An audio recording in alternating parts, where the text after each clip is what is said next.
Shalom saudara, berjumpa lagi dengan saya di Gitar Aroma. Kali ini kita akan merenungkan satu tema yang mempersiapkan kita dalam mengingat bagaimana peristiwa kenaikan Tuhan Yesus Kristus ke surga, yaitu menjadi saksi Kristus sampai ke ujung bumi. Namun sebelumnya saya mengajak kita untuk menyerahkan diri, menyerahkan hati, seluruh keberadaan kita dalam pimpinan dan kasih karunia daripada Tuhan. Mari kita berdoa. Tuhan, kami bersyukur dan kami memohon kiranya anugerah Tuhan cukup bagi kami ketika kami mau belajar, mau merenungkan kebenaran firman Tuhan. Kiranya kemurahan-Mu cukup bagi kami. Pikiran dan hati kami serahkan dalam pimpinan Tuhan. Demi nama Yesus Kristus kami berdoa. Amin. Saudara, saya mengajak kita untuk membuka Alkitab di dalam Kisah Para Rasul pasal yang pertama ayat yang ke-6 sampai ayat yang ke-11. Maka bertanyalah mereka yang berkumpul di situ, Tuhan, maukah Engkau pada masa ini memulihkan kerajaan bagi Israel?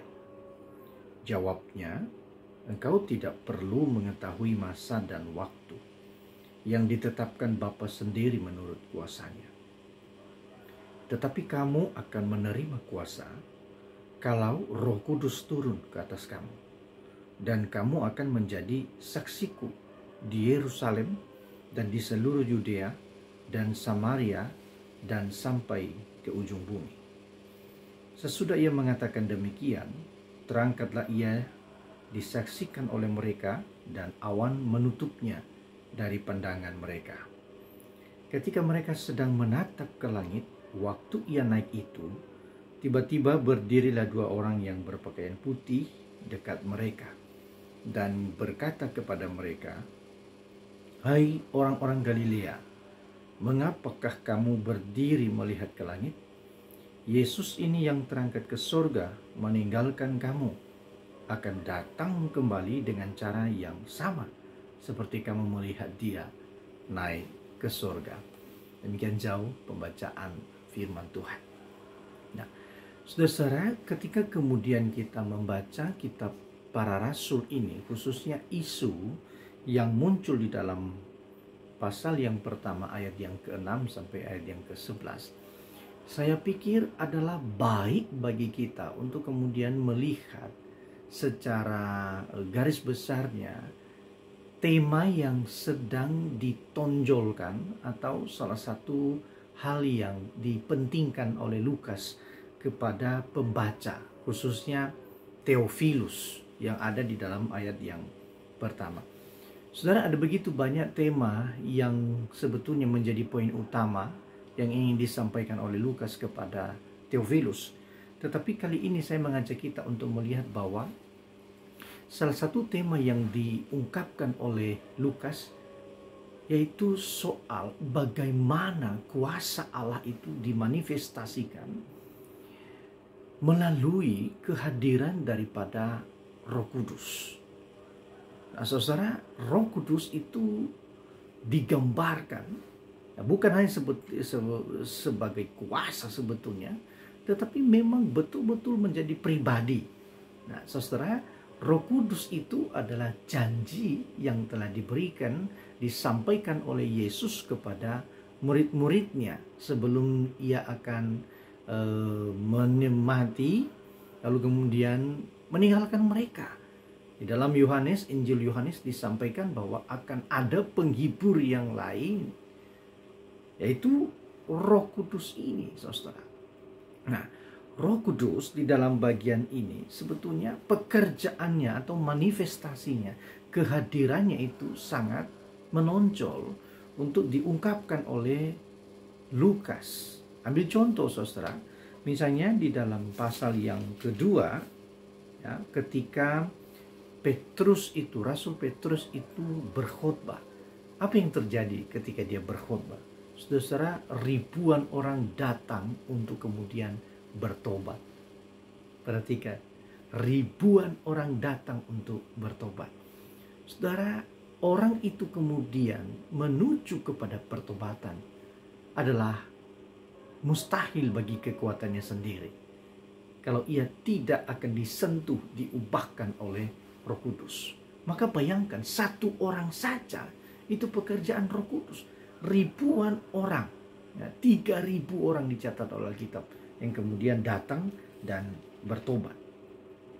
Lalu kemudian saudara, apa yang diungkapkan lagi, yaitu soal bagaimana kemudian kisah Ananias dan Safira. Perhatikan apa yang isu yang dimunculkan di sana, yaitu bahwa Petrus mengingatkan Ananias dan Safira untuk tidak main-main dengan Roh Kudus, untuk tidak menipu Roh Kudus. Dan apa yang terjadi saudara? Ya, Ananias dan Safira dalam waktu yang sangat singkat sekali mengalami kebinasaan karena menipu Allah dari hartanya. Lalu kemudian lagi saudara, ketika kita membaca kisah Stefanus, apa yang dimunculkan di dalam kisah Stefanus? Saudara, kisah Stefanus itu kekuatan Roh Kudus yang memampukan Stefanus itu mempersiapkan diri menanti kematian. Ada begitu banyak manifestasi daripada Roh Kudus yang diungkapkan oleh Lukas dalam bagian ini. Itu sebabnya beberapa orang mengatakan itu sebetulnya saudara, bahwa Roh Kudus, ya, kitab Kisah Para Rasul ini adalah kitab Roh Kudus. Oleh karena apa? Di setiap bagian daripada pasal-pasalnya itu saudara mengandung atau memuat tentang Roh Kudus. Nah, saudara, Roh Kudus menjadi tema yang sangat penting di dalamnya. Ketika kemudian kita membaca di dalam pasal yang pertama, ayat yang ke-6 sampai ayat yang ke-11 ini, mari kita melihat saudara bagaimana kemudian Tuhan Yesus itu menempatkan tema ini secara serius. Ayat yang ke-6. Maka bertanyalah mereka yang berkumpul di situ. Siapa yang berkumpul? Saudara-saudara, tidak lain daripada murid-murid Tuhan Yesus, ya, dan sebagian orang lainnya. Dan pertanyaan mereka apa? Tuhan, maukah Engkau pada masa ini memulihkan kerajaan bagi Israel? Saudara, satu pengharapan eskatologis daripada orang-orang Israel yang sebetulnya memang sudah digadang-gadang atau sudah muncul di dalam perjanjian lama, misalnya di dalam kitab Yeremia, bahwa soal kerajaan, pemulihan, restorasi daripada kerajaan Israel itu saudara, satu pengharapan yang diharapkan dan diharapkan akan digenapi oleh Yesus.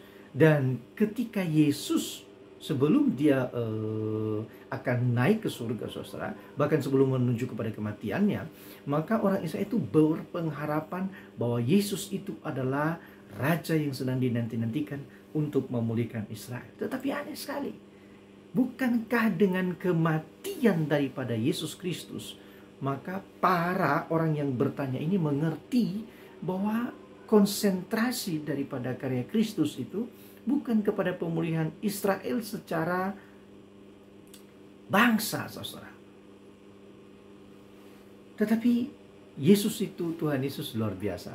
Ya, dia tidak kemudian menghardik pertanyaan itu, tapi dia ingin menjawab mereka bahwa engkau tidak perlu tahu tentang waktu dan masa, ya, tentang pemulihan dari pertanyaanmu itu sendiri. Soal itu hanya Bapa yang tahu. Saudara, luar biasa ya, Tuhan Yesus merangkul mereka di tengah-tengah pertanyaan yang sebetulnya pertanyaan yang sudah lama ada. Bahkan kematian Kristus sebetulnya itu sudah menjadi cara Allah untuk mengatakan bahwa pemulihan itu sudah terjadi, tapi mereka belum mengerti. Tetapi bagi Yesus tidak menjadi masalah. Nah, Yesus mengajak mereka untuk mengubah konsentrasinya dengan mengatakan apa, saudara? Perhatikan kata tetapi. Ya, kata tetapi ini kelihatannya kecil, tetapi sebetulnya ini menjadi poin yang mengubah segala sesuatu. Ya, Allah, tetapi ada satu pengontrasan dari apa yang disampaikan sebelumnya. Tetapi Kamu akan menerima kuasa. Menerima kuasa kalau Roh Kudus turun ke atas kamu. Ya, kamu akan menerima kuasa kalau Roh Kudus turun ke atas kamu dan kamu akan menjadi saksiku. Saudara perhatikan, Yesus ingin mengatakan bahwa poin utama dalam masa penantian kerajaan itu dipulihkan. Nah, saudara, kerajaan Allah itu already not yet, ya, sudah tetapi belum. Kita sudah mengalami pengampunan, tapi belum secara sempurna. Kita mengalami kesembuhan, tapi belum secara sempurna. Jadi segala sesuatu itu sudah selesai, tetapi masih belum. Nah, itu yang dikatakan sekali lagi, saudara, sudah tetapi belum. Nah, di dalam masa antara itu, saudara, ya, maka Yesus mengatakan kamu akan menjadi saksiku. Kamu akan menjadi saksiku. Nah, ini menjadi subjek utamanya, menjadi saksi. Saudara, kata yang digunakan dalam hal itu, saksi adalah satu penegasan, orang-orang yang menegaskan tentang sebuah peristiwa yang nyata, fakta, objektif dia, saudara. Jadi tidak ada nilai subjektif di sana, bukan mimpi, bukan soal rasa. Aku suka mau menyatakan atau aku mau menegaskan tentang berita ini, bukan, saudara. Tetapi saksi, orang-orang yang menjadi saksi dalam bagian ini adalah fakta, saksi daripada sebuah fakta. Fakta tentang apa, saudara?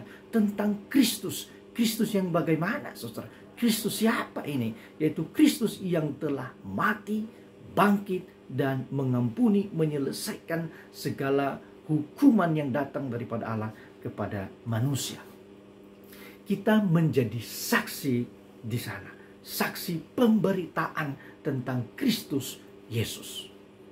Nah, saudara, menjadi saksi itu hanya dimungkinkan oleh ketika Roh Kudus turun atas kehidupan seseorang. Ya. Dan saksi itu, saudara, dimulai dari Yerusalem, di Yudea, Samaria, dan sampai ke ujung bumi. Ada begitu banyak orang untuk mencoba menyederhanakan bagaimana kemudian menjadi saksi di Yerusalem, di Yudea, di Samaria, sampai ke ujung bumi. Dengan apa? Wah, kita mesti mulai dulu nih dari keluarga kita, ya, orang terdekat. Yerusalem itu kan terdekat, ya, baru nanti kemudian tetangga, baru nanti kemudian kita pergi sampai ke ujung bumi. Saudara, saya pikir itu terlalu menyederhanakan, karena itu bukan poinnya, saudara. Ya, meskipun pada kenyataannya, tapi penggambaran soal Yerusalem, Yudea, Samaria, keluarga kita, bukan itu, saudara. Kalau kemudian kita melihatnya, membacanya, ayat 1, pasal 1 sampai pasal yang ke-7 itu, ya, atau sampai pasal yang ke-8, kalau kita membaca secara teliti, itu peristiwa-peristiwa yang terjadi di Yerusalem. Dan kemudian, saudara, berikut pasal yang ke-8 sampai pasal yang ke-13 misalnya, itu kepada Yudea, termasuk di sana kisah tentang Kornelius, saudara. Ya. Lalu kemudian dari ayat 13, pasal 13 sampai 28, itu bicara tentang ujung bumi. Ya. Jadi memang betul-betul digenapi bahwa kamu akan menjadi saksiku di Yerusalem, di Yudea, Samaria, sampai ke ujung bumi. Itu digenapi di dalamnya. Ketika apa? Ketika Roh Kudus turun atas seseorang. Pertanyaannya kemudian, saudara, apa yang dilakukan oleh Roh Kudus? Saudara, Roh Kudus itu memulihkan, Roh Kudus itu menolong, Roh Kudus itu memampukan untuk membuka mulut seseorang, menyampaikan tentang Injil Kristus. Saudara, Paulus itu pernah menyampaikan kepada jemaat di Efesus untuk berdoa secara terus-menerus, berdoa dipimpin oleh Roh Kudus. Dalam pasal yang ke-6, saudara, ya, pasal yang ke-6 ayat yang ke-18 sampai 20, hendaklah engkau berdoa di dalam Roh Kudus, dipimpin oleh Roh Kudus, saudara. Untuk apa? Supaya kami memiliki keberanian. Keberanian untuk apa? Untuk menyatakan kebenaran, untuk memberitakan kebenaran, bukan tentang diri kami, tetapi kebenaran bahwa Kristus mati untuk menebus dosa-dosa kita. Nah, saudara-saudara yang dikasihi oleh Tuhan, Roh Kudus bekerja menguatkan setiap anak-anak Tuhan untuk menjadi saksi bagi Kristus Yesus Tuhan kita. Nah, saudara, bagaimana? Bagaimana kemudian Roh Kudus itu turun atas kehidupan kita? Apakah seperti pengajaran-pengajaran yang barangkali kita pernah dengar? Ya, saya ketika ada di satu kota di Bandung, saya mengikuti sebuah ibadah, lalu kemudian pendetanya menyampaikan bahwa terimalah Roh Kudus. Nah, saudara, dengan cara apa? Buka mulutmu dan katakan la la la la la la la la la. Ya, lalu ada haleluya haleluya. Bukan haleluya 12 kali, saudara ya. Haleluya yang barangkali ribuan kali. Lalu kemudian Roh Kudus turun. Saudara, bagaimana kemudian seseorang itu menerima Roh Kudus?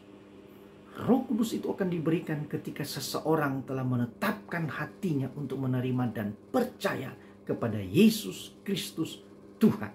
Maka Roh Kudus akan diberikan kepadanya, dan itu akan yang menopangnya menjalani hari-harinya, menjalani hidupnya. Roh Kudus itulah yang menginsafkan dia untuk hidup hanya kepada Tuhan saja, bukan kepada mamon, bukan kepada segala sesuatu yang bukan kepada Tuhan. Roh Kudus itulah yang memampukannya untuk terus menjadi saksi bagi Kristus.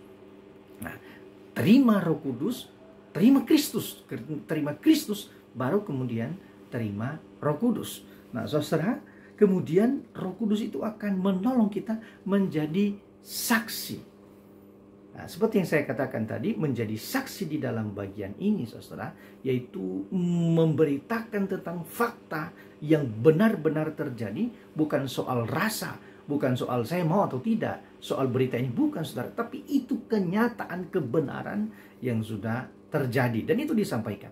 Nah, saudara yang dikasihi oleh Tuhan, Roh Kudus menolong kita untuk menjadi saksi ketika kemudian kita itu dipimpin oleh Roh Kudus.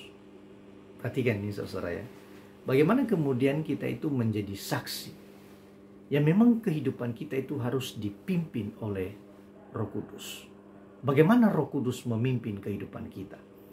Saudara, Roh Kudus akan memimpin kita ketika kita aktif di dalam membaca Alkitab. Roh Kudus tidak memimpin seseorang keluar daripada apa yang disampaikan oleh Alkitab. Darinya nanti kita, saudara, ya, kehidupan kita itu menjadi saksi. Roh Kudus itu mengubahkan hati kita. Roh Kudus itu memulihkan kehidupan kita. Kita ingat di dalam peringatan atau nasihat Paulus kepada Timotius bahwa segala tulisan yang diilhamkan Allah berguna. Berguna untuk apa, saudara? Untuk menyatakan kesalahan dan untuk memperbaiki kelakuan, mengajar, ya, mendorong, menggembalakan, saudara. Jadi firman Tuhan itu, saudara, Allah menjadi cara bekerja sama Roh Kudus menggunakan firman Tuhan itu untuk menegur kesalahan kita, untuk menyatakan kesalahan dan memperbaiki kelakuan menjadi kelakuan yang lebih berkenan kepada Tuhan. Nah, saudara, pertanyaannya kemudian adalah bagaimana kemudian firman itu bisa berguna, berfungsi dia memperbaiki kelakuan ataupun menyatakan kesalahan. Saudara, sekali lagi dalam keberdosaan kita, bahwa kita harus jujur untuk diri kita sendiri bahwa kita seringkali menolak kebenaran. Kalaupun ditanya, saudara mendengarkan firman Tuhan pada hari Minggu, saudara sudah melakukan nggak? Ada nggak pergumulan di dalamnya? Saudara bicara tentang pengampunan, saudara menggumuli nggak pengampunan? Saudara dengan mudah sekali nggak menjadi orang yang mudah mengampuni, mudah mengasihi? Saudara, tidak mudah. Ketika orang kemudian pun, misalnya ya, menyalahkan kita, menunjukkan dosa-dosa kita? Bukankah kita seringkali menolak, membentengi diri kita dengan merasa bahwa saya baik-baik saja? Saudara, orang itu kemudian menyadari, masuk pada level kesadaran akan keberdosaannya. Tiada lain daripada pekerjaan Roh Kudus. Ia menyadari keberdosaannya dan tidak berhenti di situ, saudara. Ya, tidak hanya berhenti pada kesadaran akan dosa, tetapi ia betul-betul memohon kasih karunia daripada Tuhan. Oh Tuhan, kasihanilah aku. Ya, mungkin ia akan berkata seperti Rasul Paulus dalam Roma pasal yang ke-7, saudara. Ayat yang ke-24 itu dia bilang, oh Tuhan, aku ini manusia celaka. Siapa yang akan menyelamatkan aku dari tubuh maut ini? Satu permohonan belas kasih, kesadaran dan permohonan belas kasih. Jadi Roh Kudus menginsafkan, lalu kemudian mendorong untuk memohon kasih karunia daripada Tuhan. Dan Roh Kudus itulah yang memampukan kita untuk bisa mengerjakan kebenaran yang kita mengerti, yang kita pahami. Tanpa Roh Kudus tidak mungkin kita akan melakukan kehendak Allah, melakukan firman yang disampaikan oleh Alkitab kepada setiap kita. Nah, saudara, bagaimana kemudian kita menjadi saksi Kristus sampai ke ujung bumi? Saudara, pastikan dulu, saudara ada di dalam pimpinan Roh Kudus. Saudara dipimpin oleh Roh Kudus, dikatakan oleh Paulus kepada jemaat di Efesus itu, hendaklah engkau dipimpin oleh Roh Kudus. Dikaitkan dengan apa, saudara? Dikaitkan dengan penggunaan waktu. Waktu ini jahat.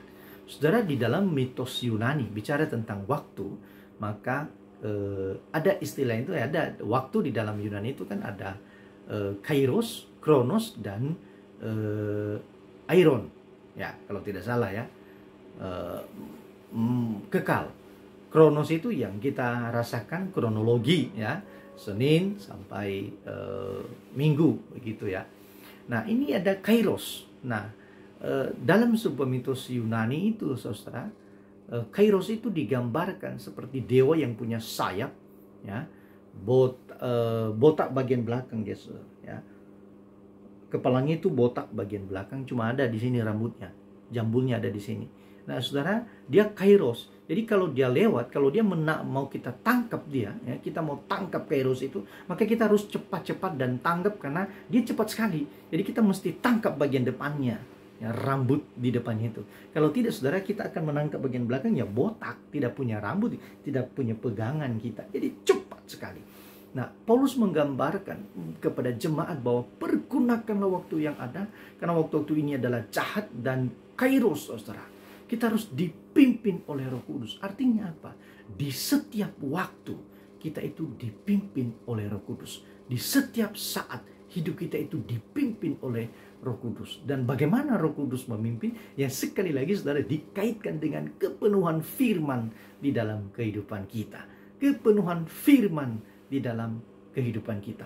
Firman itu yang membersihkan kita, memperbaiki kelakuan kita, menyatakan kesalahan kita. Dan Roh Kudus itulah yang memampukan kita untuk tunduk. Oh Tuhan, aku berdosa, aku keliru menyakiti hati saudara-saudaraku, aku keliru menyakiti orang-orang yang ada di sekitarku, aku keliru untuk membicarakan, menggosipkan orang lain. Roh Kudus akan menginsafkan kita, dan Roh Kudus akan membawa kepada pertobatan. Nah, saudara, sekali lagi, hanya karena kita dipimpin oleh Roh Kudus, maka kemudian kita akan menjadi saksi bagi Kristus. Itu yang Paulus katakan barangkali kepada jemaat di Korintus itu, bahwa kamu suratan terbuka. Jadi orang mengenal Kristus itu ya mengenal kita, melihat kehidupan kita. Pernah nggak mendengar istilah, satu perbuatan lebih besar daripada 1000 kata-kata.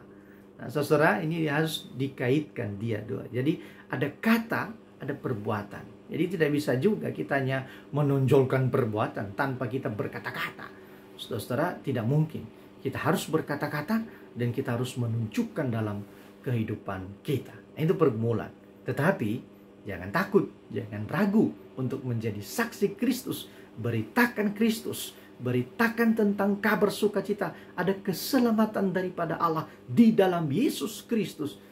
Tetapi jangan lupa, bergantunglah, bersandarlah kepada kekuatan Allah Roh Kudus. Mari kita berdoa.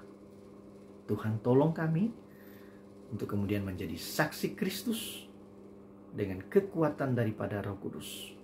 Ajar kami untuk tidak dikecoh oleh pengajaran-pengajaran yang lain soal bagaimana kehidupan kami dipimpin oleh Roh Kudus.